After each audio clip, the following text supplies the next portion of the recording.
Salam əziz şagirdlər. Əgər sən də torpaq, yun, dəmir, qızıl, bürünc, taxta, gümüş kimi sözlərin isim və yaxud da sifət olduğunu qarışdırırsansa, onda elə isə ekrana yaxın əyləş.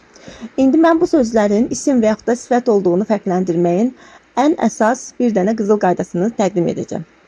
Bu qızıl qaydamız nədən ibarətdir? Sizə görə mən əvvəlcədən bu şəkilçini ekranın bir küncünə qeyd elədim. Bu şəkilçimiz ismin çıxışlı hal şəkilçisi olan dan dən şəkilçisidir. Deməli, nə edirik? Biz bu şəkilçini öncəliklə hər bir sözə tək-tək qoşacağıq. Əgər şəkilçini sözə qoşduğumuz zaman sözdə bir dəyişiklik olmasa, yəni belə deyim, məna pozuntusu olmasa, deməli həmin söz isimdir. Yox, əgər olarsa, deməli həmin sözümüz sifət olacaq. Gəlin yoxlayaq. Deməli, birinci sözümüz torpaq yoldur. Gəlin şəkilçini qoşaq. Torpaqdan yol deyə bilirikmi? Deyə bilirik. Deməli, torpaq sözü isimdir. Yun şal, yundan şal deyə bilirikmi? Təbii ki, deyə bilirik. Yundan şal. Deməli, burada yun sözü də isim olacaq. Dəmir qapı, dəmirdən qapı. Həqiqətən də qapı dəmirdən ola bilər. Qızıl üzük, qızıldan üzük və yaxud da gümüş üzük, gümüşdən üzük. Həqiqətən də üzük qızıldan və gümüşdən ola bilər. Deməli, burada dəmir, qızıl, gümüş sözləri isimdir.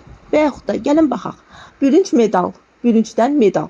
Deyə bilirikmi? Deyə bilirik. Deməli, həmin sözümüz də isim olacaq.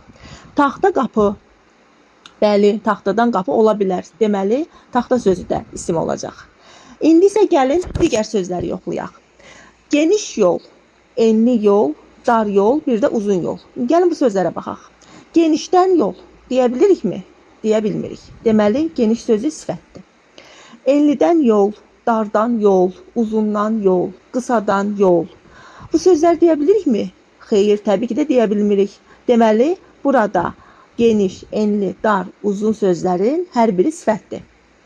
Bahalı üzük, ucuz üzük. Eləmi? Bahalıdan üzük, ucuzdan üzük deyə bilirikmi? Xeyr, deyə bilmirik. Deməli, bahalı və ucuz sözləri sifətdir, isim deyil. Və yaxud da iri medal, kiçik medal, böyük medal və s. Burada iridən medal, kiçikdən medal, böyükdən medal deyə bilirikmi? Xeyr, deyə bilmirik. Deməli, iri, kiçik, böyük sözlərinin hər biri sifətdir, isim deyil.